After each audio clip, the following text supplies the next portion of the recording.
Comment le respect du vivant et des lois naturelles s'avère vecteur d'épanouissement et d'éveil à plus grand que soi. Nutrition, psychologie, spiritualité, naissance naturelle, maternage proximal et parentalité consciente, découvrons ensemble comment la santé du corps, de l'âme et de l'esprit permet de retrouver du sens et un abord joyeux de l'existence. Je suis Chloé Houdin-Gasquet, psychologue, psychothérapeute et maman de 3 enfants. Vous écoutez À Cœur Joie, le podcast pour naître et grandir en conscience.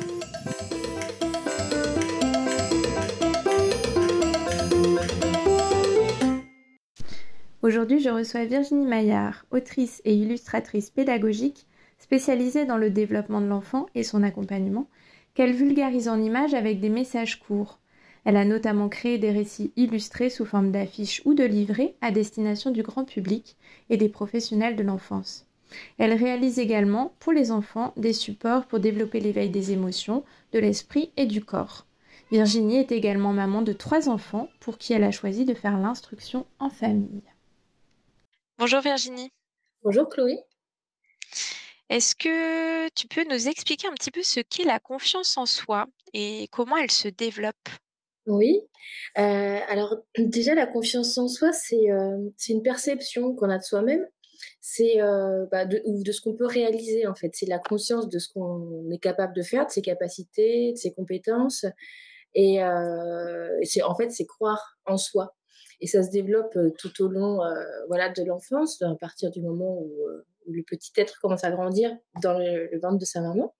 Et elle permet, à terme de s'accepter comme on est, et aussi, de communiquer parce que, c'est vrai que quand on connaît ses compétences, ses capacités, on connaît aussi ce qu'on vit, ses besoins, ses émotions. Quand on a la conscience de ça, c'est beaucoup plus facile de communiquer dessus, en fait. Et puis aussi, elle permet, de s'adapter, parce que, c'est vrai que quand, on a confiance en soi, les situations de la vie qu'on peut rencontrer qui peuvent être désagréables ou un petit peu déstabilisantes, elles vont permettre justement de s'adapter plus facilement, à ces moments-là. Voilà, donc comment elle se développe? Comment elle se développe? Elle va se développer grâce à l'environnement. Heu, donc je disais dans l'enfance, mais c'est vrai que plus tard aussi, on peut la développer si on n'a pas reçu, ce dont on avait, le droit, enfant. On peut bien sûr la développer plus tard, mais en fait le principe sera le même, dans le sens où on va prendre soin, en tant qu'adulte, de notre enfant intérieur. Donc c'est mieux si c'est fait avant, bien sûr, c'est plus facile. Si c'est les adultes qui, normalement, naturellement devraient prendre soin de l'enfant, qui C'est vont beaucoup plus facile, excuse-moi, mais je pense que ça mérite quand même d'être dit. C'est bien beaucoup sûr. plus facile que de venir réparer. Ah oui, c'est ça. C'est ça parce que quand on le fait plus tard, il faut d'abord déconstruire avant de reconstruire. Donc ça, c'est vraiment tout un processus, qui Mmh. même accompagné demande vraiment beaucoup d'énergie, beaucoup de temps Mmh. et beaucoup de capacités, quoi. Donc oui, dans l'idéal, de toute façon, et je pense que naturellement, l'humain, il est fait pour que ça se passe, dès la naissance et voilà, par l'environnement que les adultes vont offrir à l'enfant. En fait, quelque chose qui se donne, la confiance en soi, mais c'est, quelque chose qui se favorise. Je pense que naturellement, la confiance en soi se développe dans un environnement sain. On n'a pas besoin de faire en sorte qu'elle se développe, mais on a juste besoin de la laisser se développer. Donc du coup, de laisser, l'environnement, faire ce qu'il faut. Donc pas remettre, en question l'enfant, mais vraiment accepter les choses petit à petit. Mmh. Ne pas y faire entrave. Exactement, oui. Faire entrave, pour moi, c'est vraiment toujours remettre en question ce que va vivre l'enfant, toujours, faire douter, en fait, de la véracité de ce qu'il vit, de ce qu'il est, de ce dont il est capable, avec plein de petites choses comme ça qui vont favoriser ça, autour de lui. Mmh. Voilà. Et tu parlais, donc tu disais dès la naissance. Est-ce que selon toi, la naissance, en elle-même, constitue un élément important du puzzle pour la Ouais, bien confiance en sûr. soi? Bien sûr, parce que c'est vrai que l'enfant, il va naître avec, déjà des besoins physiologiques, des besoins émotionnels, des besoins physiques. Et c'est vrai que on va, pour faire voilà, un lien entre la naissance et la confiance en soi, c'est en respectant, en fait, c'est en respectant les besoins et l'être depuis le départ. Donc, quand on parle d'une naissance respectée, c'est une naissance qui va répondre à la physiologie naturelle d'un accouchement. Donc, ça va être le toucher, le fait d'être en contact physique avec la mère, les odeurs, les lumières, quelque chose de doux. Mais je pense que c'est surtout en fait, ce que vont offrir les adultes. Alors c'est vrai que les naissances maintenant, il y a beaucoup d'adultes et beaucoup, enfin parfois beaucoup de bruit, beaucoup de lumière, Et il y a beaucoup d'assistance et d'intervention, c'est ça que tu veux dire? c'est ça, ouais, voilà, exactement. Et quelle attitude justement, quel type d'éducation favorise selon toi, la confiance en soi chez l'enfant? Alors c'est vrai qu'il va y avoir beaucoup d'attitudes qui vont aider en fait, pour développer la confiance en soi. Donc, bah, il y a bon, je pense souvent parce que c'est vraiment le truc à moi qui m'a interpellée, qui m'a vraiment fait rentrer dans le dans le dans l'amour dans la passion pour le développement de l'enfant. Parce qu'en fait, ça paraît pas grand-chose comme ça, mais pour moi, ça découle de plein, plein de choses. Ensuite, c'est la motricité libre. C'est un concept qui est tiré des observations de Denis Pickler, qui était dans les milieux, enfin, vers 1930, donc ça fait quand même un moment. Et c'est en fait le contraire de la motricité dirigée. Donc, on va laisser, enfin, le principe, il est assez simple, c'est de ne pas laisser l'enfant de pas mettre l'enfant dans une position dont il ne peut se défaire seul. Donc, en gros, par exemple, on va pas l'asseoir s'il n'a pas acquis cette position seul ou s'il peut pas se défaire seul parce que, et donc c'est là où on se dit oui, bon, bah, c'est que moteur, ça peut, au-delà de poser un problème sur le développement moteur, puisque ça va freiner un petit peu toutes tout l'enchaînement naturel de l'enfant dans le développement moteur, bah, ça va aussi faire montrer à l'enfant, envoyer le message que dès qu'il veut se défaire d'une position, mais il est obligé de demander à l'adulte, il ne peut pas être autonome là-dessus. Donc ça va, non seulement ça va entraver son développement harmonieux, mais en plus, du coup, ça va toujours lui envoyer le message qu'il n'est pas capable de le faire seul. Or, pour aider, justement, pour favoriser la confiance en soi, c'est le message que le parent envoie à l'enfant, c'est je te fais confiance. Et ce message, il envoie un deuxième message, du coup, c'est du coup, tu peux te faire confiance. J'ai confiance en toi pour que tu y arrives, donc tu peux toi-même avoir confiance en toi. Et en fait, c'est là toute la confiance en soi qui va vraiment grandir. C'est autour de soi, si sans arrêt les adultes envoient ce même message, et ben, il va se construire à l'intérieur de l'enfant d'une manière saine.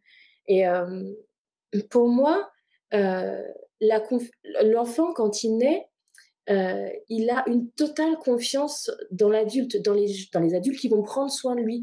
Et c'est nécessaire, puisque c'est comme ça qu'il va survivre, en fait. Et donc, il va avoir une pleine confiance sur comment, pour apprendre, c'est-à-dire c'est les adultes qui vont lui montrer comment fonctionne ce monde. Et du coup, bah, par instinct de survie, il va s'y conformer. Donc c'est clair que si on indique à l'enfant qu'il se coupe de lui-même, qui développe pas la confiance, qui développe pas la conscience de soi, etc. Et ben forcément petit à petit, ben, c'est comme ça qu'il va apprendre à vivre, puisque c'est comme ça que, on reste quand même des Homo sapiens, quoi. Ça n'a pas changé depuis des millions d'années.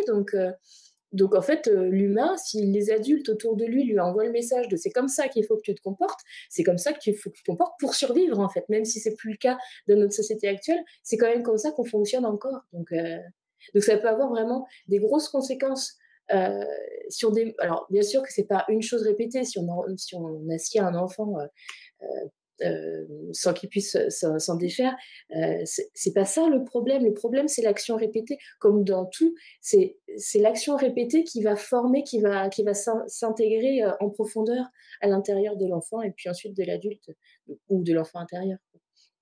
Voilà, donc Oui. la motricité libre, pour moi, c'est une approche qui montre vraiment ça, puisqu'en plus, il faut que le parent apprenne à se déconstruire par rapport aux attentes. C'est vrai qu'on Dans notre éducation, souvent, on a vu qu'il fallait asseoir l'enfant. Les pédiatres, ils demandent est-ce qu'il se tient assis à un âge où il n'est pas censé pouvoir se mettre assis seul, ce qui est un peu bizarre. Et aussi, de tenir les mains, c'est quelque chose voilà, que les papis, les mamies aiment faire, tenir les mains des enfants pour qu'ils marchent pas encore, pour qu'ils apprennent à marcher. Et en fait, toutes ces interventions qui sont souvent, qui partent d'un très bon sentiment, d'une volonté d'être en relation avec l'enfant, etc., mais vont envoyer des messages petit à petit. Donc, quand c'est répété, voilà, ça s'initie comme ça. Mais il y a d'autres choses que la motricité libre. Je pense aussi à la diversification menée par l'enfant, où vous savez exactement. En fait, ça m'a parlé de toutes ces choses-là parce qu'en fait, le principe, c'est toujours le même. C'est de faire confiance à son enfant. Et c'est le message qu'il faut qu'on lui envoie sans arrêt. Alors, c'est pas grave si on pratique pas la DME, c'est pas grave si on met son enfant dans un transat, mais c'est vraiment le cœur de ces pratiques-là, c'est vraiment de se déconstruire en tant que parent, d'apprendre à se faire confiance plutôt que d'entendre toutes ces injonctions autour. Et donc, du coup, de montrer le chemin à l'enfant sur je te fais confiance, je sais que la, que tu es la personne la mieux placée pour savoir ce qui est bon pour toi. Alors, le but n'est pas de rien faire en tant que parent, mais on est là pour veiller à la sécurité, veiller à ce que l'environnement soit sain et favorable pour ce développement, et puis observer voilà, pour encourager. Par exemple, c'est vrai que des fois, il y a des petits, souvent d'ailleurs, je pense aux petits qui ont été assis, puis qu'on remet sur le ventre parce qu'on s'aperçoit que c'est pas tip-top. Mais bon, le principe la volonté de l'enfant, c'est d'aller de plus en plus haut.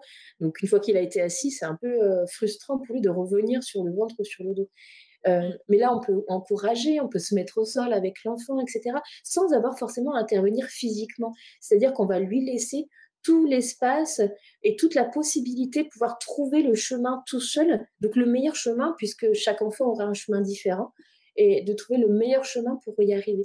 Donc la DME, je parlais, donc la diversification menée par l'enfant, qui est le principe de ne pas donner de purée et de donner des morceaux dès le début de la diversification. Donc, bien sûr, là, l'adulte, il ne va pas donner n'importe quoi. Il va donner des morceaux qui seront assez gros au début pour les petites mains qui sont encore un petit peu maladroites. Voilà, avec des textures faciles à gérer dans la bouche.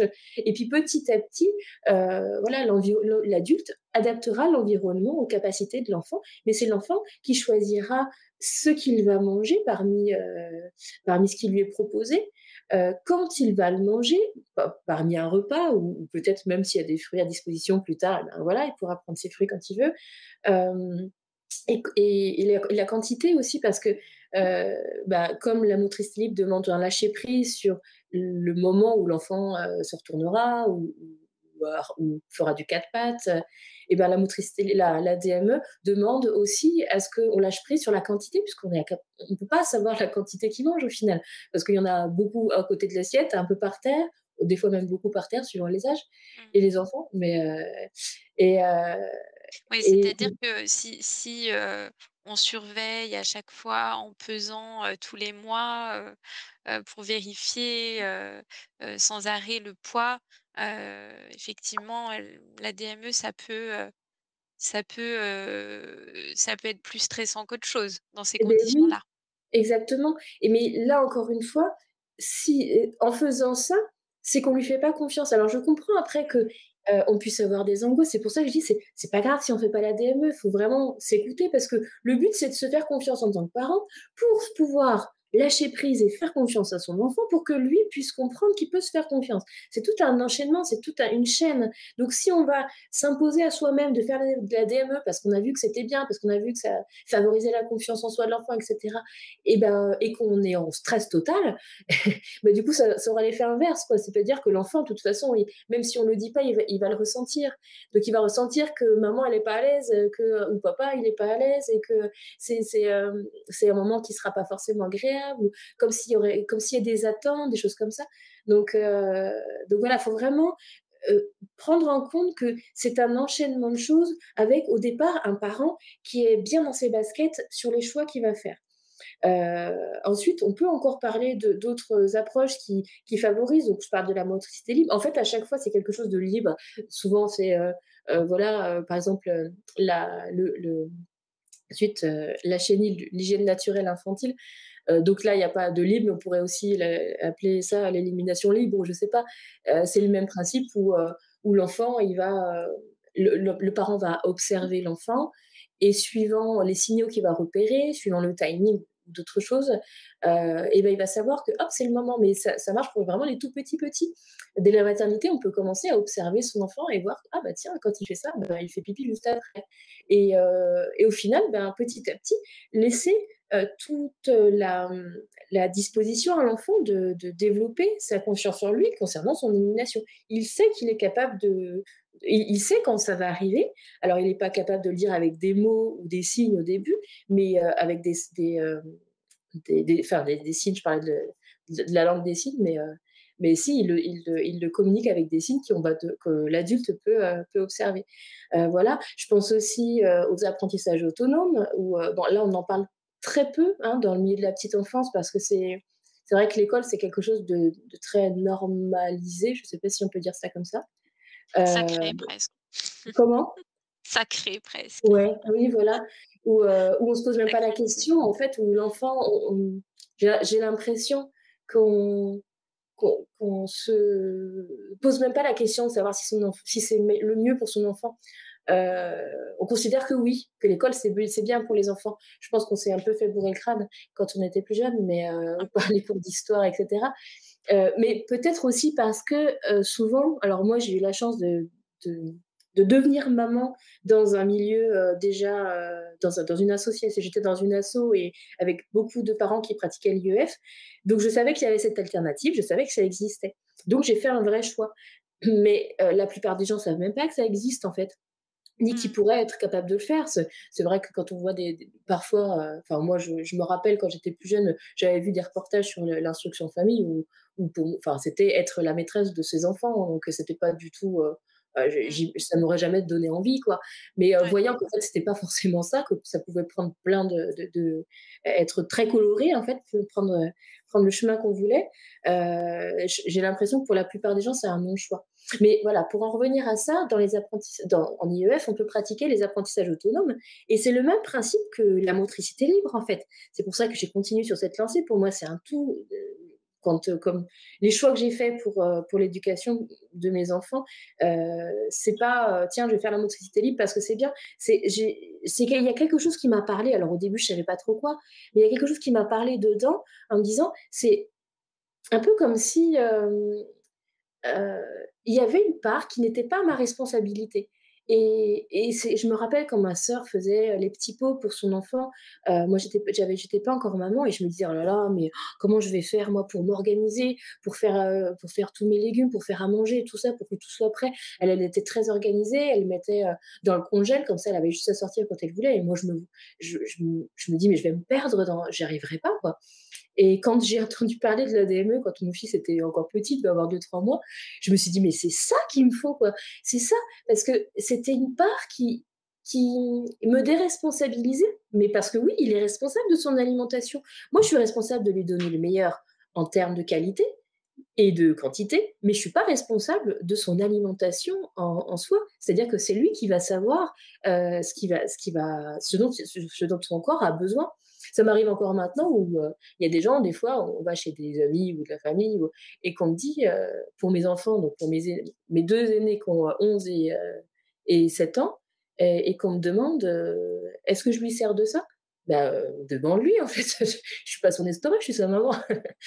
Mmh. Et ce côté en fait de se déresponsabiliser d'une partie et parce que l'enfant est responsable en fait des tout petits, il est responsable d'une partie de lui, il sait des choses. Donc je ne veux pas lui enlever et en lui enlevant, je lui envoie le message de: «Bah oui, mais toi tu pas capable de gérer ça». Alors que bah si, il est capable de gérer une partie. Moi, je suis capable de gérer la partie d'adulte en fait, de l'environnement, de la sécurité, de l'observation, d'adaptation, mais je suis pas responsable de tout et c'était bien pour moi, j'étais très contente parce que ça m'a enlevé une charge et puis, d'un autre côté, c'était très positif aussi pour mes enfants parce que, ben, ça leur laissait la possibilité de développer cette conscience d'eux et cette confiance en eux. Voilà Mmh. et pour les apprentissages autonomes, c'est le même principe dans le sens où on va laisser, heu, l'enfant diriger, ces apprentissages en étant disponible, hein, toujours en tant qu'adulte, on est là, disponible, à chercher avec lui, à lui expliquer quand il pose une question si on sait, sinon à chercher, et puis de favoriser l'environnement. Là, pour faire des exemples, par exemple, il y a pas très longtemps, il y a mes 2 plus grands qui sont pos on a rempli une frise, sur qu'on nous avait offert, sur une frise historique et puis on s'est arrêté un petit peu plus longtemps sur la partie, gallo-romaine et donc, ils ont commencé à poser plein de questions. Donc, bah, moi, ça m'intéresse aussi parce que je me rappelais plus forcément. Alors, du coup, bah, on a regardé sur Internet, on a regardé plein de trucs. Puis je me suis dit, mais attends, il y avait un truc où on habitait avant, à Alésia, on pourrait peut-être aller voir. Et puis, bah, du coup, on s'est dit, bah, les prochaines vacances, on va voir à Alésia. On en profite pour aller voir Guédelon parce que bon, on aime bien. Puis cette période-là, ils aiment bien aussi. Et voilà, ça va favoriser plein de choses. Ils vont apprendre plein de choses et j'avais pas du tout prévu. Enfin, je prévois pas de toute façon des thèmes, mais si j'avais prévu autre chose, je sais pas, l'Égypte antique par exemple, ou et ben, ça aurait pas été le moment pour eux. Ben, peut-être qu'on aurait pu faire en sorte qu'ils s'y intéressent, mais ça aurait été beaucoup moins spontané et du coup, bah, ils auraient appris beaucoup moins facilement. Et là, ils me ressortent des trucs que je leur ai lus, que moi je m'en souviens pas et que eux ils se souviennent encore. Donc les apprentissages autonomes, c'est le même principe que toutes ces approches où on va laisser une responsabilité, alors la responsabilité de lui-même en fait à l'enfant, de ses goûts, de ses envies, de ses compétences, de ses émotions aussi. On n'est pas responsable des émotions, on doit les accueillir, bien sûr. On doit les favoriser le développement, enfin l'intelligence émotionnelle, le vocabulaire, etc. Mais on n'est pas responsable de leurs émotions. Donc voilà, c'est toujours redonner une part de responsabilité qui appartient à l'enfant au lieu de lui prendre et d'être trop interventionniste en fait. Mmh. En parlant d'intervention, ça me fait penser au fameux, «Tu vas tomber, fais attention». Ah ouais, Ça c'est hyper courant, souvent quand on va au parc ou dans des ouais et structures en de plus, jeux, ça on peut favorise entendre ça. énormément les prophéties réalisatrices quoi. C'est Oui, c'est que ça. Ouais, c'est que alors j'ai lu pas mal, j'ai pas vu si c'était une étude ou quoi, mais en tout cas, je l'ai expérimenté personnellement de voir plus on va croire qu'un enfant va tomber et plus il y a de chances qu'il tombe, quoi. Je Ouais. sais pas si c'est l'attitude qu'on peut avoir, si c'est des choses qu'on envoie, mais voilà et oui et ça, j'en ai fait une affiche, je crois que c'est ma première affiche que j'ai fait qui était, du coup, à destination de ma belle-mère. Parce qu'elle est enfin voilà, elle est vraiment très gentille et tout ça, mais elle avait peur tout le temps et moi justement qui étais dans sur le chemin de laisser faire, être là, hein, mais en sécurité et cetera, mais vraiment faire confiance. Il est capable de le faire. S'il le fait, s'il se lance, c'est qu'il pense qu'il est capable et parfois d'ailleurs, je lui demandais à mon fils, je lui disais: «Mais, est-ce que, tu te sens capable de faire ça? Tu es sûr?»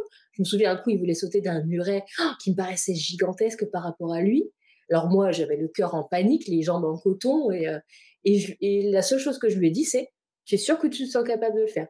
Il m'a dit: «Oui», et ben, il a sauté et puis ça s'est super bien rattrapé, ça s'est très bien passé.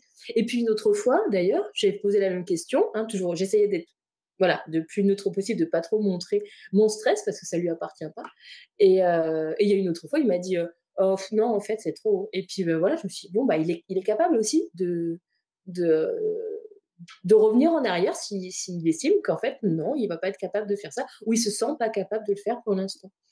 Et oui, donc cette affiche que j'ai fait, en di parce que j'avais beau parler, expliquer, c'est vrai que quand on explique les choses, comme ça, à quelqu'un d'autre, à un autre adulte, sur sa façon de faire ou, par rapport à son enfant et ben, ça peut vite, être perçu comme, un jugement, soit de ce qu'on est en train de faire si on a des enfants du même âge, soit de ce qu'on a fait avant, et même si j'essaye d'y mettre les formes, c'est vrai que elle me dit: «Oui, oui», puis en fait après elle arrêtait pas de lui dire qu'il allait tomber ou le prendre par les mains quand il commençait à descendre. Je me rappelle d'une scène où il escaladait la petite marche pour aller dehors, c'était une porte-fenêtre, donc voilà, il fallait escalader un petit peu de la fenêtre, puis ensuite descendre de la petite marche et il se tenait et il y arrivait très bien. Il marchait pas encore mais et là, je me rappelle, elle lui a sauté dessus pour lui prendre la main et j'ai vu que ça l'avait complètement déstabilisé. Il a failli tomber, alors qu'il était Oui. super bien parti et Mmh. bon, moi, j'étais sûre qu'il était bien, qu'il allait y arriver, quoi. Et là, je me suis dit: «Il faut vraiment que je fasse quelque chose pour lui expliquer parce que ça elle a pas l'air de comprendre et ça devient même dangereux, en fait».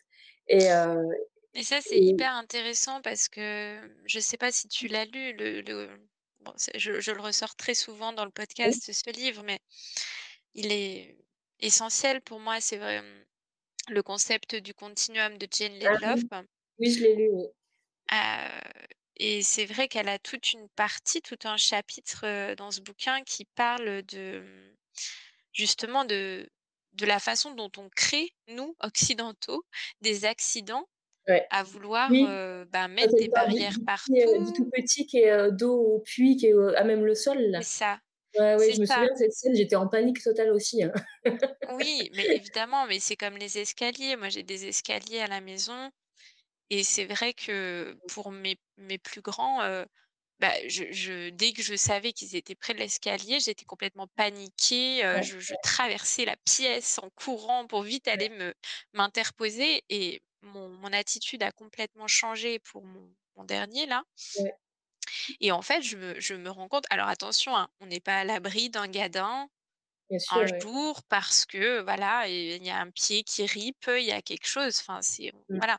Mais quand on voit faire, alors au début on sécurise évidemment, on se met derrière, on voilà, on ouais, peut faire en sorte, mais quand on le laisse faire, on le regarde faire, on voit qu'en fait, bah, il va pas se jeter dans l'escalier en fait. Enfin, il y a quelque chose de profondément, je pense, instinctif qui fait que, on va pas se jeter dans le vide, en fait. Il y a un instinct ouais. de Mais survie, il y a quelque chose, quoi. pour moi, ces comportements-là que tu dis, instinctifs, c'est une continuité si tu as mis en place quelque chose. Parce que moi, je me souviens à l'inverse, d'une petite fille, de quelques mois, enfin qui rampait quoi, qui faisait presque du 4 pattes, voilà, donc vers, je sais pas, 6-7 mois, 8 mois, enfin, je sais pas par rapport bon ça dépend des enfants, tu me diras, mais hem et donc mon fils qui avait le même âge, ils avaient 2-3 jours d'intervalle, heu et sa mère s'est jetée, vers, quand elle était sur ils étaient tous les 2 en train de jouer sur le canapé avec donc il y avait, vraiment, de peu d'endroits où ils pouvaient tomber puisqu'on était là et sa mère, elle s'est jetée sur elle quand elle est et en fait, oui, la gamine, elle s'est jetée par terre. Elle était en train de se jeter par terre, quoi et je lui dis: «Mais comment ça se fait que» elle me dit: «Bah, elle fait tout le temps ça, je l'arrête tout le temps».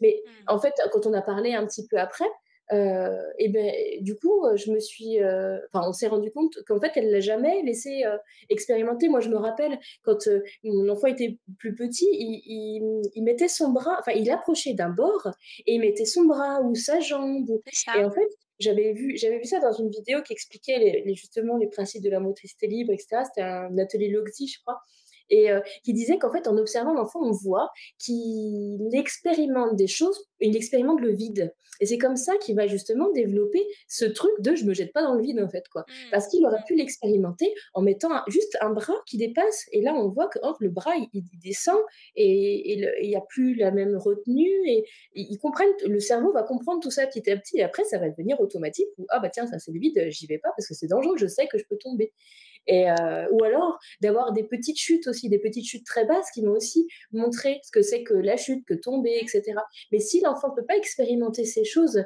qu'on capte pas forcément en tant qu'adulte, mais en fait, il y a plein de choses qui se passent tout le temps dans un cerveau d'un tout petit, plein d'expérimentations qu'on calcule même pas ou bon les pros peut-être, arrivent à en calculer un peu plus, mais et c'est toutes ces choses-là vont justement ensuite, favoriser la conscience de soi, même pour un tout petit qui va au bord et qui on se dit: «Bah, si nous, on a laissé un petit peu faire, bah oui, il va pas jeter, je sais, je le connais, je vois comment il agit quand il est près d'un bord». Comme le petit enfant près du puits, dans la tribu, où était, l'écrivaine Mmh. du concept du continuum, où Ouais. voilà, tu as un petit qui arrive à quatre pattes, qui se retourne. Et d'ailleurs, ils font tout le temps ça, et je ne sais pas pourquoi, de se retourner Oui, au bord du vide. Donc, c'est je vrai. pense que oui, oui, je pense que c'est vraiment, encore une fois, la sensation, en fait, de je m'arrête là parce que je sais que là, je suis en sécurité. Alors qu'avec un œil adulte, enfin, en tout cas, dans notre société à nous, on a l'impression qu'il n'est pas du tout en sécurité derrière, juste assis devant un trou, dos à un Ouais. trou gigantesque. C'est ça et puis, en fait, le fait justement de mettre une barrière ou un bras en permanence, en fait, l'enfant, ce qu'il apprend aussi, avec ça, c'est qu'en fait, il y a toujours quelque chose qui va le protéger. Mmh. Enfin, il y a un Ouais. élément extérieur qui va le protéger du danger. C'est-à-dire que lui aussi, il va intégrer qu'en fait, il peut pas se protéger seul.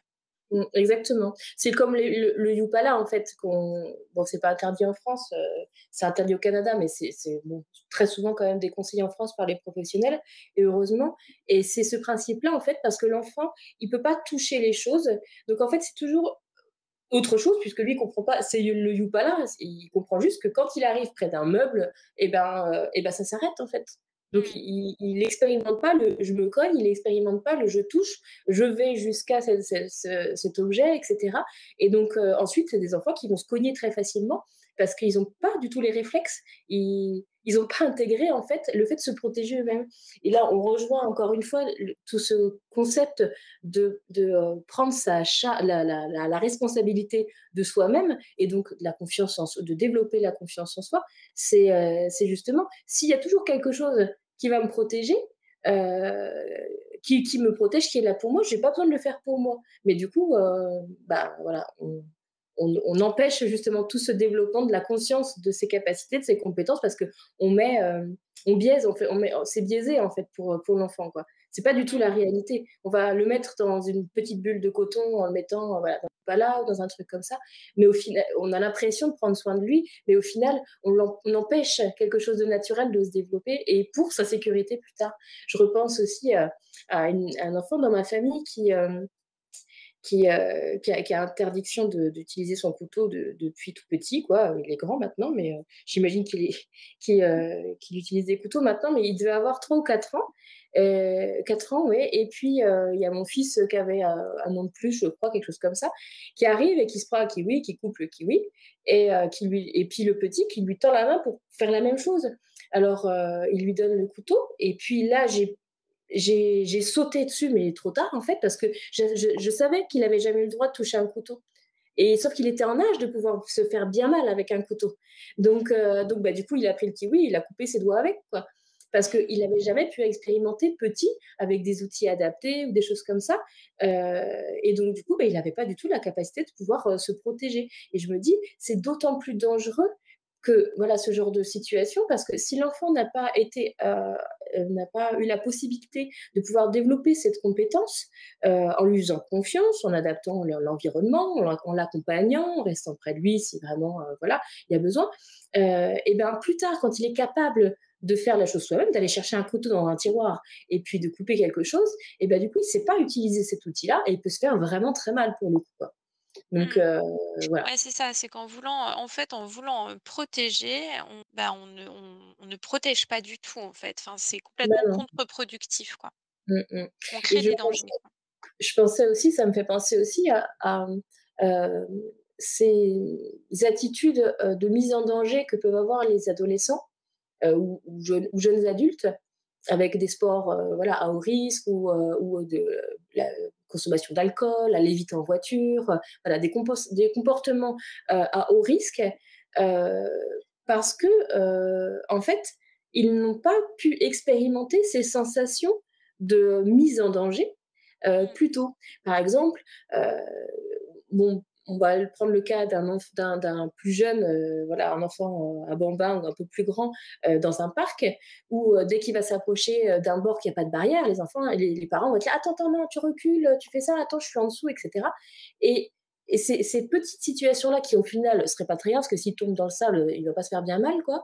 Il va avoir un peu peur, mais il va avoir expérimenté quelque chose. Alors pas forcément s'il tombe, mais le fait d'être au-dessus, quand on est petit, d'être au-dessus voilà, ça fait quoi? 1 mètre, 1 mètre et demi, un peu plus, des fois, au-dessus du sable comme ça, de se tenir juste, de se dire: «Mais je pourrais tomber». Enfin moi je vois bien si je fais ça du haut d'un arbre, j'ai le cœur qui bat fort, j'ai des sensations, les mêmes sensations qu'on retrouve quand on roule vite en voiture, en étant jeune adulte, en fait. Et le fait de ne pas avoir vécu ces sensations plusieurs fois et souvent, hein, encore une fois, c'est la répétition qui crée le qui crée la base, quoi, qui nourrit, ou qui détruit. Mais en n'ayant pas eu toutes ces petites, situations d'expérimentation de la mise en danger et ben, du coup, plus tard, ça peut provoquer il y a beaucoup plus de chances que ça provoque, des comportements, à risque, en fait. Ouais. On le comprend, hein, les héritiers d'une éducation, donc adultiste, autoritaire. Mmh. Quel est l'impact, de ce modèle éducatif, sur le développement de l'enfant? Alors on est les héritiers, ça veut dire déjà qu'on l'a vécu nous-mêmes. Donc déjà, C'est ça, l'impact, il est, souvent. comment? Souvent, en tout cas. Ouais, oui. Heu, déjà l'impact, il est sur nous. Enfin, je veux dire, je connais peu de personnes autour de moi qui ont vraiment confiance en eux ou en elles. Heu, je connais beaucoup de gens qui soit sont en thérapie, soit en ont besoin, soit le projettent, soit en ont fait, heu, qui sont dépressifs. Enfin voilà, on est des adultes qui allons pas très bien, Mmh. alors qu'on n'a pas vécu, de trop enfin, bien sûr qu'il y en a qui ont vécu des traumatismes, mais on n'a pas vécu de périodes traumatisantes comme une guerre ou voilà, une famine, je sais pas, ce qu'ont vécu nos grands-parents ou nos arrière-grands-parents, où là, ça peut se comprendre que ça ait forcément perturbé les choses. On a eu enfin, la vie de notre génération, de la génération des parents actuellement, a été plutôt simple, plutôt facile. Je parle en règle générale, hein. Et, et pourtant, on va pas bien. En règle générale aussi, on va mal. Donc, déjà, l'impact, il est là, en fait, d'une éducation voilà, punitive, adultiste, où l'enfant doit obéir, l'enfant n'est pas écouté, son, ses émotions voilà, sont écrasées, ses besoins sont jugés. Et ben ça, plus tard, ça fait exactement tout l'inverse de ce que je disais au début sur la confiance en soi, en fait. Et le problème, c'est que ça a été répété, répété avec la plupart des adultes qu'on rencontre, répété dans les institutions qu'on rencontre. Je pense à l'école, mais il y en a aussi d'autres. C'est aussi dans les milieux médicaux, des choses comme ça. Euh, c'est, euh, ça va faire ça. Et du coup, pour les adultes de maintenant, il faut déjà arriver à se guérir nous-mêmes, à déconstruire ses croyances, qui n'est pas forcément quelque chose de facile, pour ensuite pouvoir essayer de faire des efforts pour nos enfants. Des efforts sur nous-mêmes, en fait, sur la déconstruction et puis ensuite savoir écouter. Alors, il y a beaucoup, enfin, moi, dans mon métier, là, je rencontre énormément de parents qui sont sur cette dynamique de parler des émotions, d'accepter d'accepter l'enfant tel qu'il est, sans jugement, mais toujours, en fait, quand on a été élevé avec une éducation classique, autoritaire, adultiste, enfin, on a, en cas de fragilité, de fatigue ou voilà, si c'est un moment de fragilité dans nos vies, ben forcément ça va revenir. C'est ce qu'on a vécu qui va revenir. Là, moi, je crie sur mes enfants, quoi. Des fois, je crie très très fort au point de me casser la voix tellement. Mais c'est ce que j'ai vécu enfant, en fait. Et donc, bon, après, bien sûr que je fais pas la même chose que ce que j'ai vécu avec ma mère, où je vais pas considérer que c'est normal. Voilà, donc C'est ça. j'ai des moments où je suis très violente, mais par contre, jamais je leur envoie le message qu'ils l'ont mérité, en fait, et que c'est de leur faute. Mmh. Chose que moi, j'ai pas eu. Je me le donne maintenant à moi-même. Je sais que ce que j'ai vécu, c'était pas mérité. Je sais que ça aurait pu être fait autrement avec des outils. Euh, mais c'est beaucoup plus compliqué, comme on disait au début, c'est beaucoup plus compliqué d'aller persuader mon enfant intérieur de ce dont elle est persuadée depuis toujours que c'est de sa faute, Mmh. que de le faire directement, en fait. Donc c'est vrai que l'héritage, il est là, je dirais, il est dans la difficulté, parce qu'on est vraiment. Alors, bien sûr que nos parents, bah, moi, je vois ma mère, elle a déjà fait des efforts par rapport à l'éducation qu'elle a reçue. Elle a déjà fait un pas.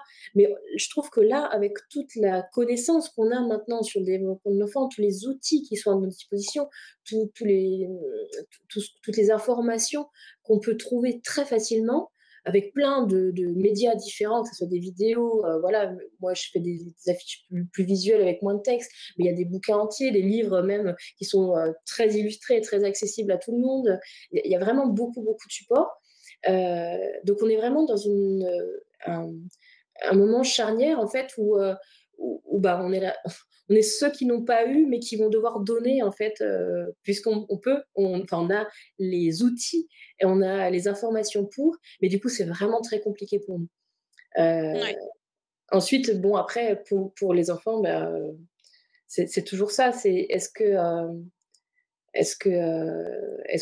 qu'on s'excuse après? Quel message on leur envoie quand on n'est pas, voilà, on n'est pas parfait, on craque, après une crise, après un moment de crise, qu'est-ce qu'on envoie comme message? Est-ce qu'on on reste sur ses positions comme l'adulte, voilà, c'est comme ça, comme voilà, l'éducation adultiste, j'ai fait ça, bon bah peut-être c'était pas bien, mais Mmh. je vais pas aller m'excuser, ça voudrait dire que je suis faible, et ou au contraire, montrer qu'on a le droit de se tromper, montrer l'exemple, j'ai le droit de me tromper, j'ai le droit de m'excuser, et voilà, et de leur montrer du coup au final que c'est quelque chose qui nous appartient et que ça n'a rien à voir avec eux. Si là on a craqué, souvent on se rend compte quand on craque sur un enfant, ça n'a rien à voir avec ce qu'il était en train de faire au final, parce que peut-être une autre fois, avec la même situation, on n'aurait pas craqué. C'est parce que on a super mal dormi, parce qu'on a une inquiétude en ce moment, beaucoup de stress.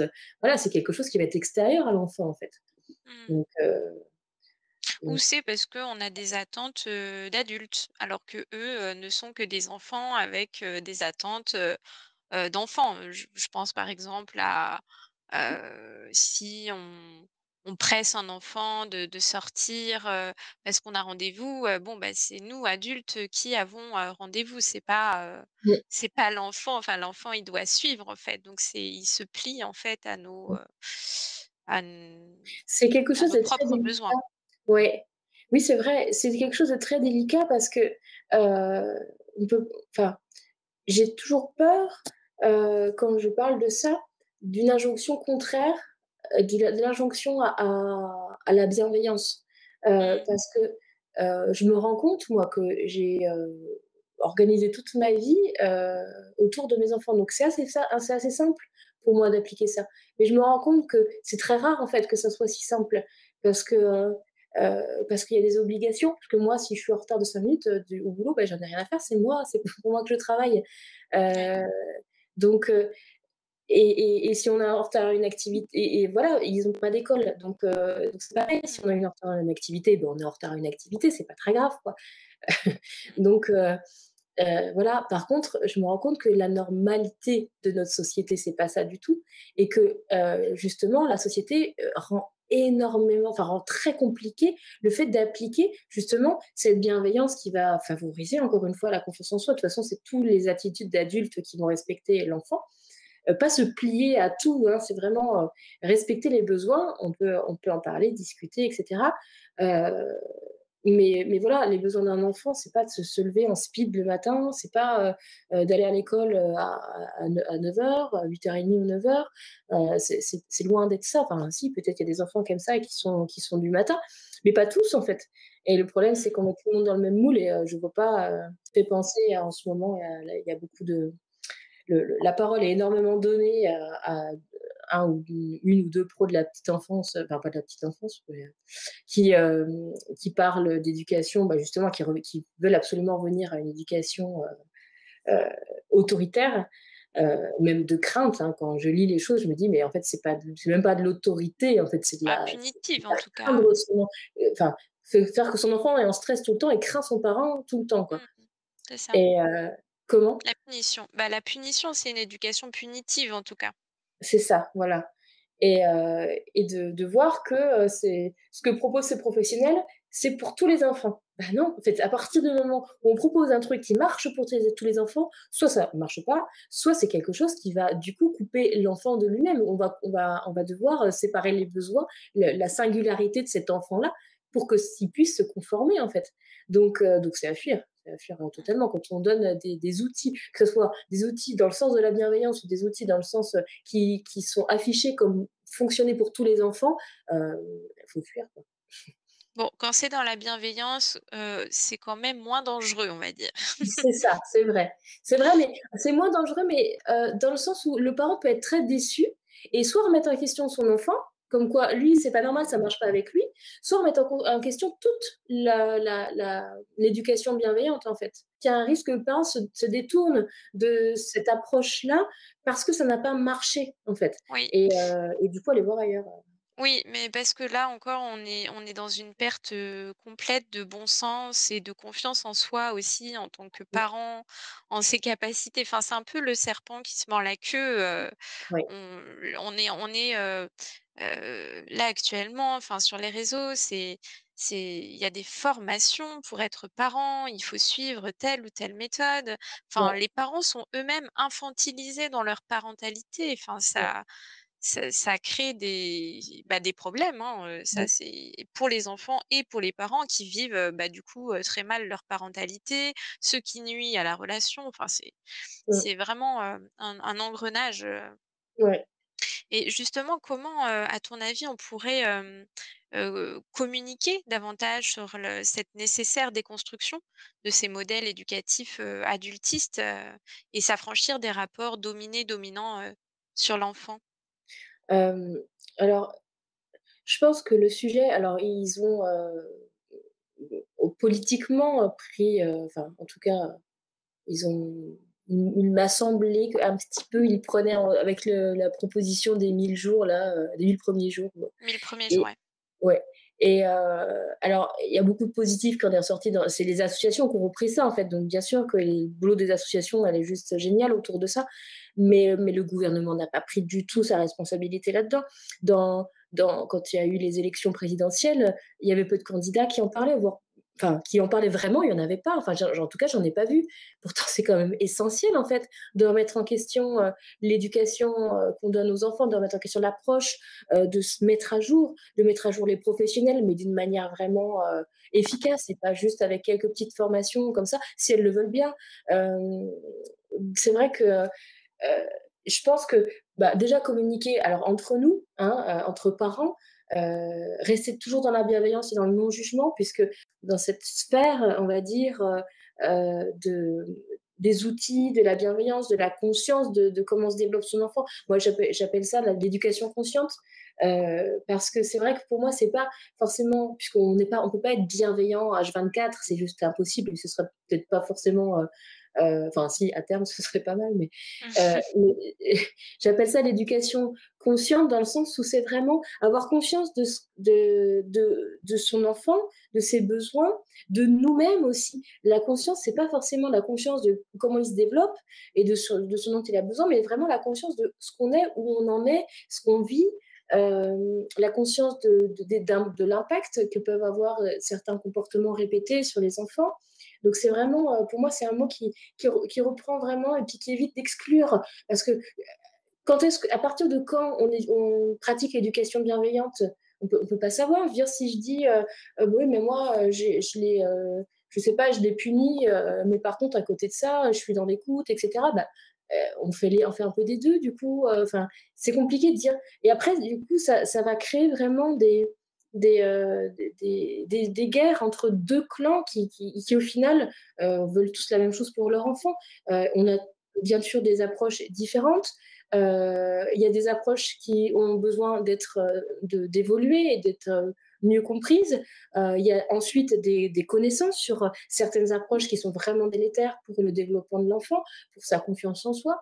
Donc comment après on peut remplacer ces choses-là? Qu'est-ce qui se passe vraiment? Parce que c'est pas vraiment un outil qu'on applique, c'est pourquoi on fait ça au final? Moi je me rappelle, un truc qu'on me disait quand j'étais petite, que ma mère me disait, c'était: «Ouh, tu pas belle quand tu pleures». Je suis hypersensible et je pleure très facilement. Donc petite, c'était pareil. Et elle me disait ça. Et voilà, enfin moi, ça s'est ancré en moi. Et je me rappelle où mon fils, qui devait avoir, je sais pas, 2 mois, où je comprenais pas pourquoi il pleurait et tout ça. Et puis voilà, j'étais là, je l'avais dans les bras. Et puis on est passé devant le miroir et je dis: ouh là, t'es pas beau quand tu pleures. Et là, je me suis entendue, mais je me suis dit: mais n'importe quoi.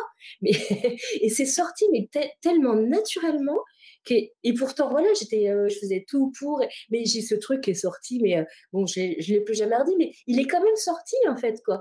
Et je me suis dit, mais c'est juste horrible de dire des trucs comme ça à un enfant de 2 mois, quoi. Mmh. De lui apprendre, alors déjà, voilà, de lui faire t'es pas beau quand tu pleures, mais c'était aussi lui apprendre que son émotion, déjà, elle n'existe pas, et que ce qu'il montre à travers son corps, et ben, je vais l'écraser, je vais le ridiculiser, en fait. Enfin, je le vois faire hein, sur des enfants qui sont plus grands aussi, ce genre de choses. Mmh. Voilà, donc il y a vraiment des attitudes à apprendre petit à petit à, à écarter, à remplacer. À travers ce moment-là, qu'est-ce que je vivais moi? Bah, je vivais l'impuissance en fait. J'étais impuissante, je savais pas quoi faire pour mon enfant, je me sentais incompétente. Enfin, il y Mmh. a plein de choses et si j'avais eu la conscience de ce que je vivais à ce moment-là, si j'avais eu la confiance en moi pour pouvoir, m'accepter, tu sais, le fait que je me sentais incompétente, je me sentais, voilà, et que je le vivais mal, bah, peut-être que j'aurais pas eu besoin de rendre mon enfant responsable de ce que j'étais en train de vivre, puisque j'aurais été Mmh. responsable de mon vécu sans problème, en fait. Mmh. Donc voilà, c'est vrai que ça va être tout un processus qui va se mettre en place. Je me rappelle plus de ta question de départ d'ailleurs, Mais à ton avis, comment on pourrait, communiquer davantage sur la nécessité d'une déconstruction de ces modèles éducatifs ouais, qui, on le sait maintenant, assez, bah, alors, antinomiques avec, comment le on bon développement de l'enfant? il y a déjà une chose qui est enfin, je vais pas l'invisibiliser ni l'ignorer, c'est qu'il y a déjà sur les réseaux sociaux énormément de personnalités, de personnes, de professionnels qui œuvrent tous les jours à fournir du contenu gratuit pour aller dans ce sens de l'information, d'informer les parents. Pas Mmh. de Je parle pas des formations à être parent et cetera. Je parle Ouais. vraiment des professionnels, je pense à Héloïse Junier, à Catherine Mmh. Guéguin. Elle est pas trop sur les réseaux, c'est plus, par livre ou conférence. Mmh. Je pense aussi à Fanny Vella qui a fait un super travail là-dessus aussi, donc qui est illustratrice. Voilà, il y a vraiment énormément de personnes qui œuvrent à fournir gratuitement, quotidiennement, des informations dessus. Donc déjà par les réseaux sociaux, je pense que ça aide. Euh, le gouvernement prend pas du tout sa part et ce serait pourtant quelque chose de tellement important. Euh, voilà, on fait un petit peu semblant, on fait un peu, mais au final, il n'y a rien qui est vraiment fait derrière de concret et de gros, en fait. Et puis, il y a quelque chose à très petite échelle, mais qui fonctionne énormément, c'est les associations. Moi, quand je suis devenue maman, j'étais dans une association, je disais tout à l'heure, de parents, en fait, où il y avait un peu de tout. Il y avait on faisait de enfin, c'était couche lavable, si on voulait. On n'était pas jugé si on mettait des couches jetables, mais on pouvait venir faire ses couches lavables si on voulait. Il y avait des couturières qui nous apprenaient. Euh, et puis, on faisait aussi des rencontres sur la motricité libre, où on échangeait. Il y avait des gens qui n'étaient pas forcément de l'asso qui venaient, on en discutait. Et là, pareil, s'il y avait un bébé dans le transat pendant qu'on parlait de motricité libre, et ben voilà, il était dans le transat. C'est un chemin, on est tous en chemin. Et il y avait vraiment du non-jugement. Euh, Tout le monde était accepté et tout le monde venait chercher l'information et c'était un partage d'expérience en fait. Et le partage d'expérience, je pense, ça peut faire beaucoup parce qu'en fait, en partageant notre expérience, on montre l'exemple, on montre que c'est possible et on apprend en imitant, on fait marcher nos neurones miroirs, exactement Mmh. comme l'allaitement. Le fait de jamais voir une femme allaiter, ben, on ne sait pas comment poser notre bébé au début si on n'a pas appris avec des vidéos, avec des trucs comme ça. Et ben, pour moi, l'éducation bienveillante, c'est ça aussi, c'est voir, c'est le comprendre en le vivant, en le voyant autour de soi, euh, voir, ah bah tiens, cet outil, ça marche bien, j'essaierai parce que là, on connaît ses enfants, on sait que, par exemple, il y a un truc qui marchait très bien avec mon aîné, c'était de lui dire, même avec les autres, ça a marché aussi, c'était quand il était tout petit, hein, vers, voilà, bambin, quoi, quand il voulait faire tout le temps la même chose, je ne sais pas, sauter du canapé ou allumer la lumière, éteindre la lumière, etc. Et puis que ça dérangeait au bout d'un moment ou qu'on allait partir. Et ben, du coup, c'était OK, on le fait encore une fois. Du coup, l'enfant était prévenu. Il avait la possibilité de pouvoir se préparer à ce que ça s'arrête, mais que ça s'arrêtait pas d'un seul coup comme ça. Voilà, ça, c'est un outil qui a super bien marché avec mes enfants, mais qui peut ne pas marcher avec d'autres. Il y a des parents qui vont pouvoir me dire, oh, ben, moi, si je fais ça, ils sont fous, hein, ils tapent sa crise quand même, hein. Ben, peut-être, en fait, peut-être qu'il va pas vivre la frustration de la même manière. Peut-être que cet outil marchera pas. Mais du coup, le partage d'expériences va faire que il va y avoir une pluralité d'outils et de voir que c'est possible de faire autrement sans que l'enfant soit comme on peut entendre un enfant roi ou je sais pas trop comment dire, mais voilà, je sais pas si même ça existe en fait, quoi. C'est juste des enfants qui expriment et des adultes qui interprètent mal. Mais voilà, sans que l'enfant devienne un tyran, en fait, c'est possible de faire en sorte d'expliquer que, bah oui, là, il est en train de taper une crise, mais il a le droit, en fait, je vais l'accompagner là-dedans, je vais pas forcément lui donner ce dont il a envie, mais je vais par contre lui donner ce dont il a besoin, c'est-à-dire qu'il a besoin qu'on l'écoute, il a besoin qu'on le comprenne, il a besoin qu'on qu'on considère ce qu'il est en train de vivre, qu'on accueille ce qu'il est en train de vivre et qu'on l'accepte, en fait. Et parfois, d'ailleurs, on se rend compte que les crises durent beaucoup moins longtemps quand on fait ça. Oui, Voilà. c'est ça et puis on lui apprend justement aussi à éviter que ça se reproduise et à manifester son inconfort, différemment.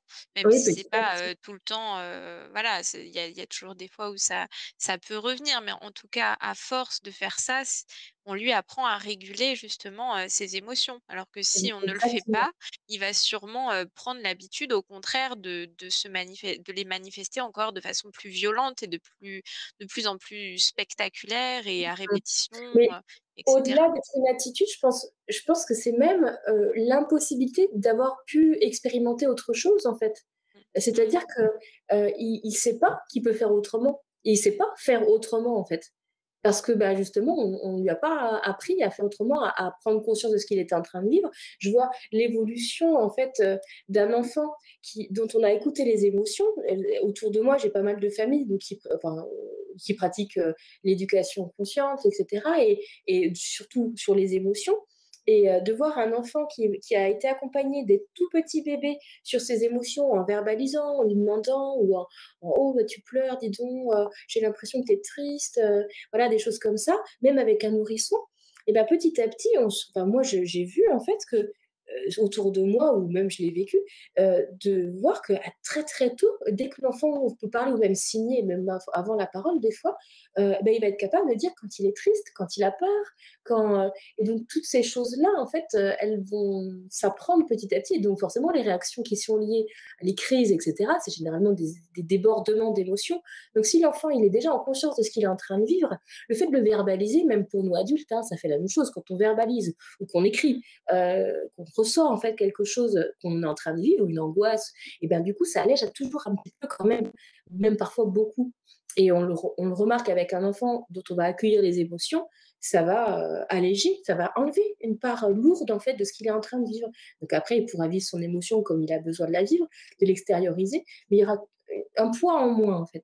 Et, euh, et donc oui, d'écouter l'enfant, mais depuis le départ, en fait, ça va faire que lui, il va prendre, encore une fois, on en revient toujours à la confiance en soi, au fait d'être responsable d'une partie. C'est que je suis responsable de mes émotions parce que j'ai appris à les comprendre, j'ai appris à comprendre ce que je vivais, j'ai appris à les accueillir parce qu'en fait, on m'a montré le chemin pour les accueillir. Moi, je suis incapable d'accueillir une émotion que je vis, quoi. Alors, je suis en chemin, je me, je travaille là-dessus, mais c'est tellement difficile. Alors que je vois que ma petite de 3 ans, bah, elle y arrive, quoi. Mmh. De pleurer tout en disant je suis triste parce que voilà ce que je voulais, etc. Et elle a 3 ans, quoi. Enfin, moi, je suis sciée quand elle fait ça, alors que moi, ben, je peux péter un plomb et après comprendre 3 heures après pourquoi j'ai pété un plomb, en fait, quoi. Mmh. Ouais, ben, on le comprend, le travail qu'on fait sur soi, sur nos propres schémas éducatifs, nos déconstructions, nos prises de conscience, c'est un cadeau pour les générations, Exactement, oui. futures. C'est Mmh. ça, oui, parce que tout ce qu'on aura offert maintenant, c'est quelque chose qui leur paraîtra naturel.